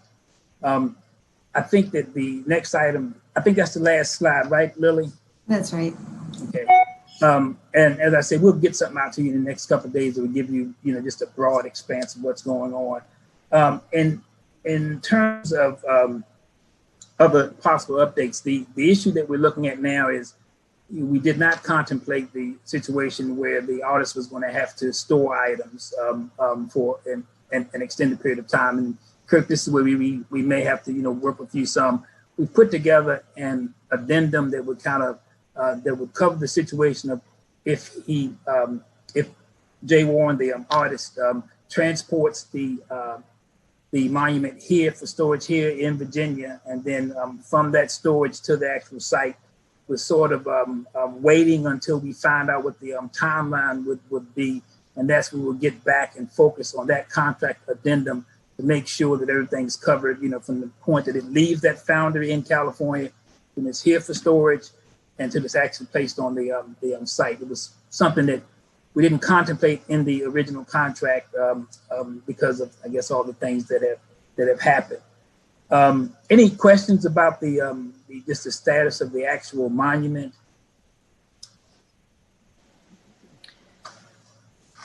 All right, the next item, if I may, Madam Chair, has to do with I can start on. Has to do with the fundraising. Yes. From an I'm sorry. Go ahead. Yes. Ma'am. So where we stand now is to date, the commission has paid out a total of $651,177. That amount covers the first two installments that were paid to the artist to get him to this point, as well as the reimbursement to to Venture Richmond for the removal of a sculpture that was at the site that we were having that had to basically involve removing that sculpture. I think it was a bench there, and it was some other site work that was done, which leaves a total under the contract, as well as other costs, of about $333,823. Now that would include $303,290, which is the last installment that is due to the contract upon final approval by the commission of the monument after installation, and then we have some project management and some legal costs that would account for the rest. In terms of available funding, based on, I think we last checked, you can correct me if I'm wrong, Lily, on the 27th of September with the Virginia Capital Foundation. And for the members who don't know, they're sort of the agent for receiving donations that are being made. We have $134,703 that has been donated. Now we also have access, if should we need to a couple of other pots of funds. I don't want to call them funding pots because that might make some of the legislative members kind of go crazy. They just got over the budget, but we have about $77,000 and some change that the commission may be able to access that are basically what are called carry forward funds. They're unexpended funds that are allocated to the agency. After the end of the fiscal year, they can be used by the commission for one-time payments. You know, they can't be used for operating costs. And we also have about a little over $22,000 in the Dr. Martin Luther King Jr. Commission Fund, which is a special fund that is set up in the code in your enabling statute, which would, if you put those two together, that's about a little over $99,000. So if we use those funds in addition to what the Capital Foundation has is holding for us. We're looking at about $98,200 that would be needed.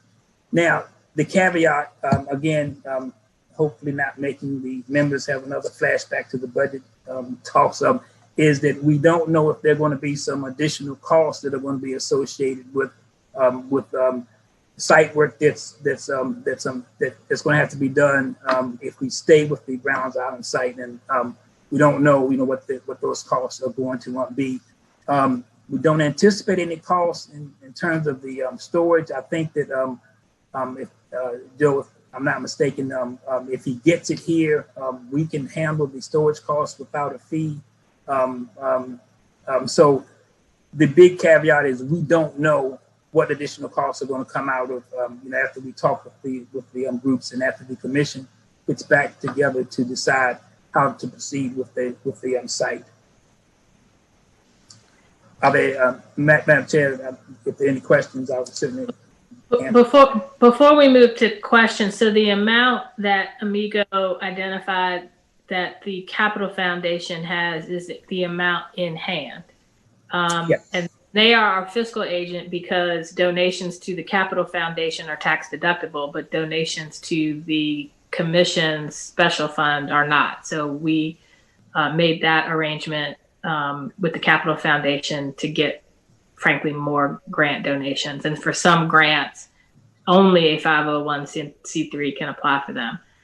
We applied for a grant from the Reynolds Foundation for $100,000, and that was deferred to a future meeting. So we are updating our proposal and are resubmitting that grant, I believe, at the end of this month, if I'm remembering correctly. I think it's due October 1st. We have also been invited to apply for a $50,000 grant, which right now I'm forgetting the name of the organization. It's the organization that Tom Perriello is the executive director for. So I will pull that name up in a minute. But we have a meeting set up with them to request a $50,000 grant from that organization. And then finally, we had been in discussions pre-COVID with the University of Richmond and Virginia State University to do fundraising events that would be that would feature the docuseries 400 Years Free-ish, 400 Years Later Free-ish, which for the new members, there was the Nate Parker Foundation has a project called the HBCU Storytellers Project that did a documentary, a 4-part documentary in conjunction with the 1619 commemoration. It is the 4th installment is about our monument. It is the first part is called the Sankofa Journey. It sort of, this group of students goes to the lynching museum and talks with Brian Stevenson and learns more about EJI. The second phase is all about the arrival of the first Africans, and they visited Fort Monroe and the Angela archaeological site. The third installment is about Confederate monuments, and they focus on Charlottesville. And the fourth is called Monuments That Heal, and they featured our monument and interviewed Dr. Lee, Senator Locke, Delegate McQuinn, and myself about our monument. And the foundation is very interested in using that product to help us raise money. So we were talking with Virginia State. Of the people identified on the monument, one of them is John Mercer Langston, who was the first African-American elected to Congress from Virginia, who was also the first African-American president of Virginia State University. And so we were originally planning to do a fundraising event at Virginia State in conjunction with their Founders Day, which was in April, but COVID put the kibosh on that. But we are working with Virginia State to identify another day to do a fundraising event, a benefit showing of the monument, and then featuring Dr. Langston's involvement with the the monument. With the University of Richmond, they have the papers of Dr. Wyatt T. Walker, who is also one of the individuals on the monument.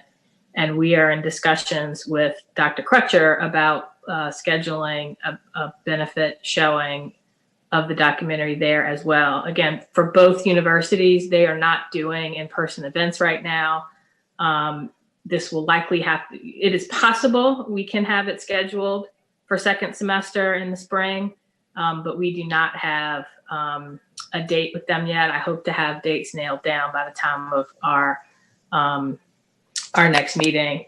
And thank you, Senator Abt reminded me that Tom Perriello is the executive director of Open Society Foundation. So we will be seeking a grant from them as well. So Madam Chair? we are hopeful. 1 second. Okay. We are hopeful we are able to raise sufficient funds so that we do not need to use the King Commission carry forward funds or operating funds, particularly since if we need to dip into those for anything around the soil management, we want to save those funds for that or any other unforeseen expenses in the future. So the plan is still to raise the final, I think it's about $90,000 that we need to pay the artist, raise that through those grants and 2 fundraising events. And then when we see what we would need to spend on the soil management plan, make a fundraising plan for that as well. So with that, yes, Delegate McQuinn. Yes, thank you, Madam Chair. A friend of mine sent me an article too with about the Mellon Foundation, who have launched a $250 million monument project, a 5-year project that will look at across the country monuments that are being erected to, I guess, memorialize, remember, reflect on particular African American, I guess, social issues. So it would probably be good to see if we qualify for that as well. They are, matter of fact, Richmond was sort of featured in the article. And so it may be a good place to look for dollars there that we can access. Okay. If you could forward that article to Lily and myself, we will have Colleen Messick is the ED of the Capital Foundation is making the initial requests or the initial contacts for grant requests, and we will have her follow up on that. Wonderful. I'm emailing it to you right now. So I'm actually familiar with this. So I've got the application and everything. I'll email it over to you all. Thank you. Any other questions? He has it. Yes, I've got it, Delegate. Okay, good. Wonderful. Okay, thank you. Any other questions on the monument itself or the fundraising?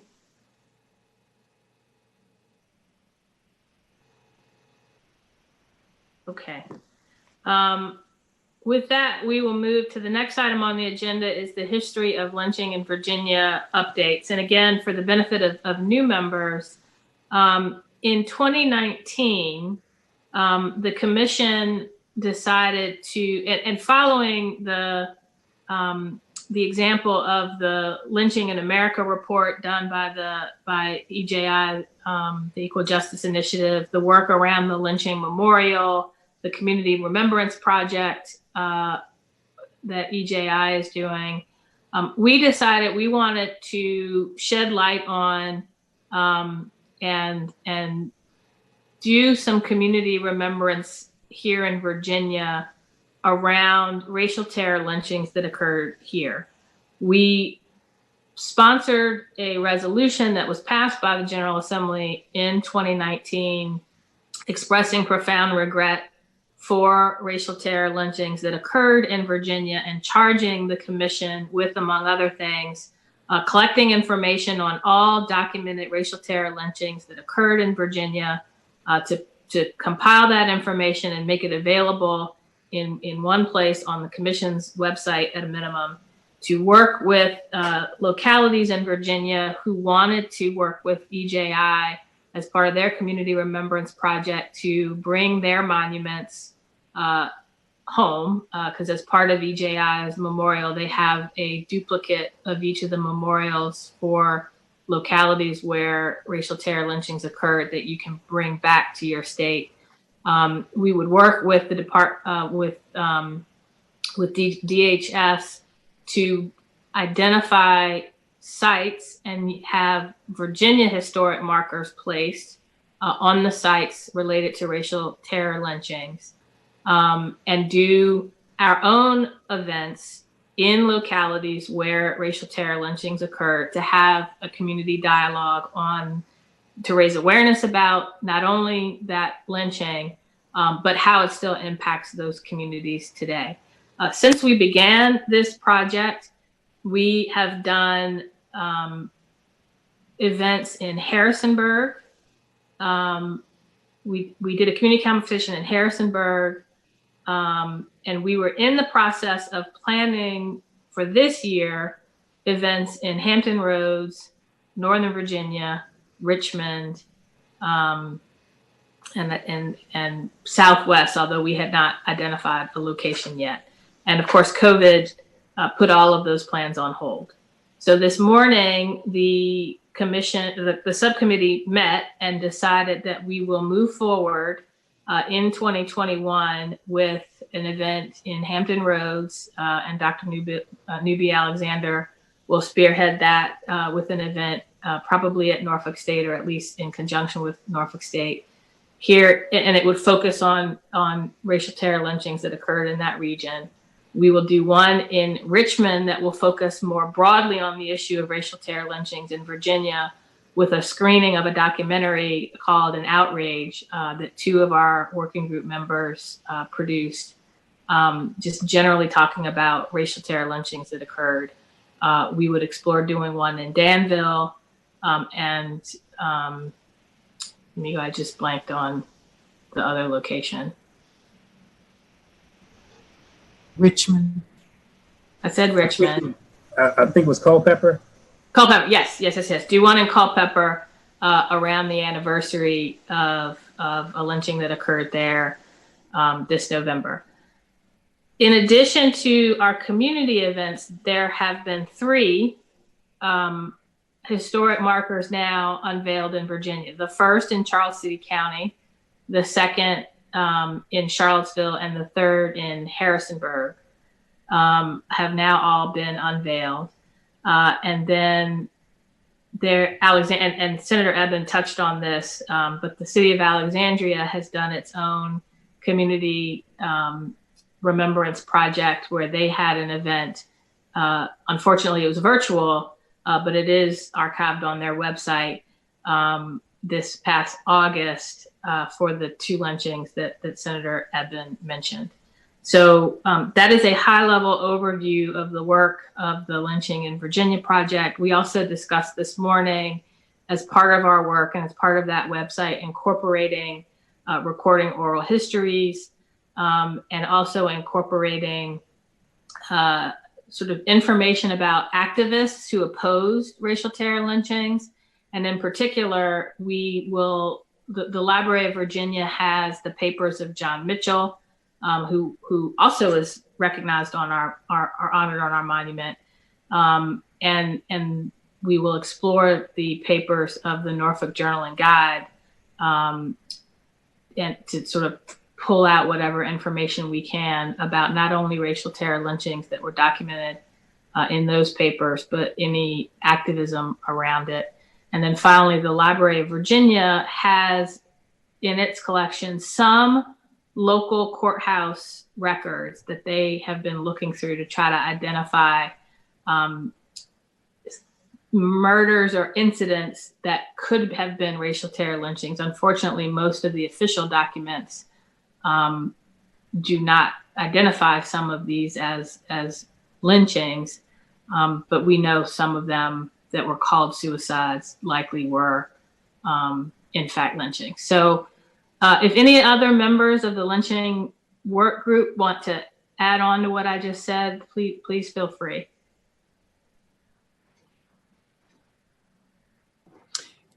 Madam Chair, you covered everything. One of the things I'd like to add is that the editor of the Norfolk Virginian pilot, Louis Isaac Jaffe, wrote several editorials, anti-lynching editorials, that helped Governor Byrd sign into law the nation's first anti-lynching measure, and the first that called lynching a state crime. I think that's something that we need to really highlight, the role of editors in pushing legislators to make a difference. Yes, thank you for that. I did neglect to say, again, I keep forgetting how many new members we have. We do have commission members who are on these working groups that I mentioned. So for the new members, if you would like to be appointed to either the History of Lynching in Virginia work group or the Emancipation and Freedom Monument work group, if you want to either let me know or let Lily or Amigo know, we will add you to those working groups. Any other questions or comments around the lynching project?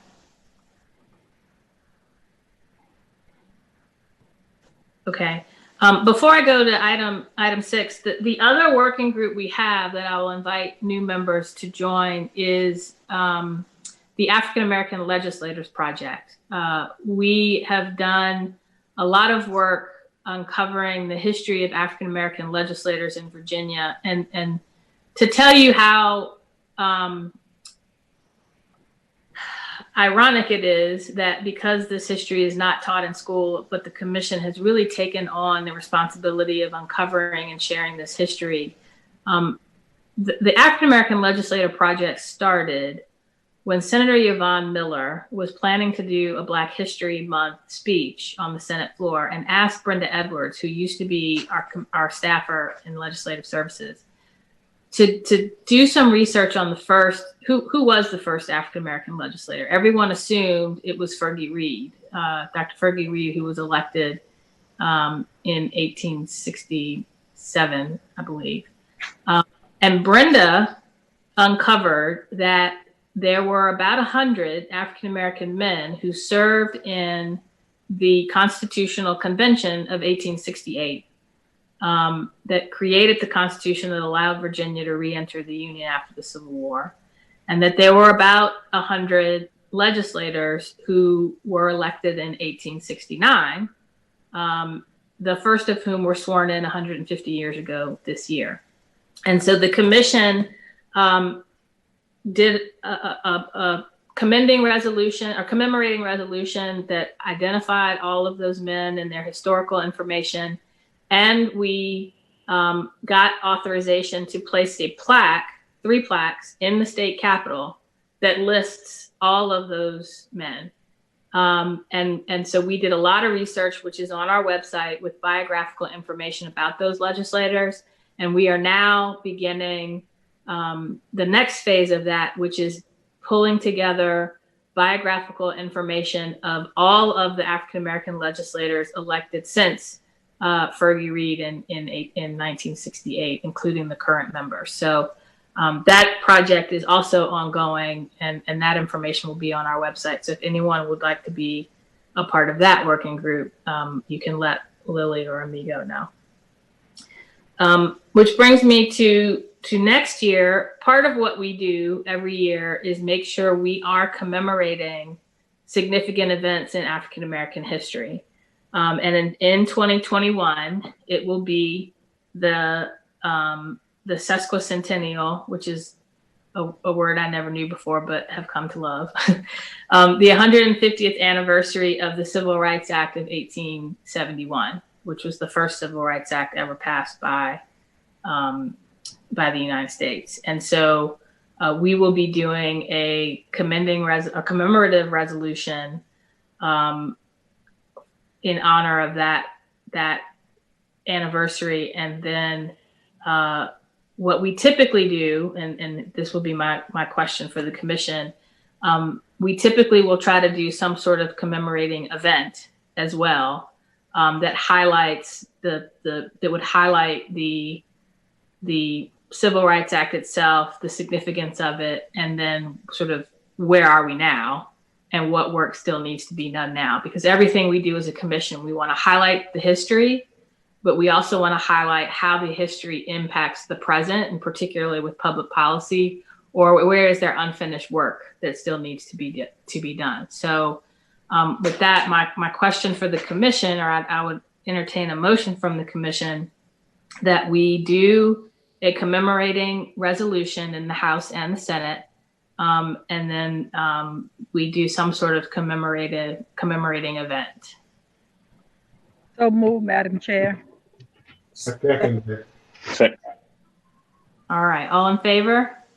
Aye. Aye. Any opposed? Okay, and so I would be looking for a volunteer in the House and a volunteer in the Senate to sponsor, be the lead sponsor, and we would ask all commission members to be co-sponsors of that. But do I have volunteers for those? Madam Chair, I'd be happy to be the volunteer in the House. Okay. And I can do the Senate one. I'll do it with you, Jen. Okay. I'll All do right. the one, Stella McQuinn. Okay. Okay. And we typically would ask all legislative members to be co-patrons of any official commission legislation. All right, that is all I had on our agenda. Is there any other business anyone would like to bring up? Jen, I just have some information. Okay. When we were doing the Beloved Community Conversations, if you recall, we did one at First Church in Newport News, where Reverend King spoke back in 1962, I believe. And his son at the time was a toddler. I just got a message from him last week, and he was going through his father's things. Reverend Fred Body was the pastor at the time that Dr. King came. And Reverend Timothy Body was going through his father's things, and he found an original program from that event. Wow. That had Reverend King on the program as a speaker for the event. And I asked him if he would mind if our having a copy of it, whether a digitized copy of whatever of that program. And of course, he said he doesn't mind our getting a copy of that program. Awesome. Excellent. So you actually reminded me again for our new members, when we decided as a commission the way we wanted to commemorate the 50th anniversary of Dr. King's assassination was the King in Virginia project. And so we identified every locality in Virginia where Dr. King visited and spoke, and we held a beloved community conversation where if there was someone who was present at Dr. King's speech or event, they gave a historic reflection on what was happening, why he was here, what their memories were. We talked about where we were in that community today, or at least in 2018, and where we go from here. All of them were live streamed on Facebook and are archived on our website. We actually still have one left to do, and that is at Virginia State University. And we are in discussions with Virginia State about when we will have that event as well. So there's a lot of great information and archives on our website. We do have a Facebook page as well. So I invite you to check out those conversations. And as soon as we get a date for the last one at Virginia State, we will let you guys know about that as well. So we do a lot of great work. We do a lot of work. So get ready to get busy. Madam Chair. Yes. Yes, I'm in the process too of looking at something, and Ricardo would certainly be much more aware because we have the event at his church. But the Emancipation Day celebration that we've been doing for as long as I know, Dr. Ransom, I think, started it many, many years ago, probably in the 50s, for the recognition of that day. And I'm going to move forward, and I'm hoping that someone on the Senate side would also address it to look at actually taking that day and seeing what we can do to honor it. I know the Baptist Ministers Conference and other conferences across the Commonwealth have certainly used that day to have events to acknowledge the Emancipation Proclamation and signing. And so I don't know whether we want to look at doing that as having that day as a holiday. It's always January the 1st, so it's already a holiday, but I think it ought to be given some kind of recognition. And I'm in some discussion about that now. I know we have another meeting you're talking about in December, but it may be something that we want to also take on as a part of what other work that we're doing. Okay. And with that, we will have a meeting in December. We can meet the first week or the third week without getting permission from the speaker or the chair of the Rules Committee. And so I would ask all the commission members if you could, Lindley, I'll ask you to go ahead and do a poll because I think that'll be easier. You could let us your availability for December 1st, 2nd, or 3rd, and the 14th, 15th, 16th, or 17th, morning and afternoon. And once we get those polling results, we will set the December meeting. And that'll be the meeting where we finalize our 2021 planning. And unless there are any other questions, comments, or business, I will entertain a motion to adjourn. So moved, Madam Chair. There's a second. All in favor?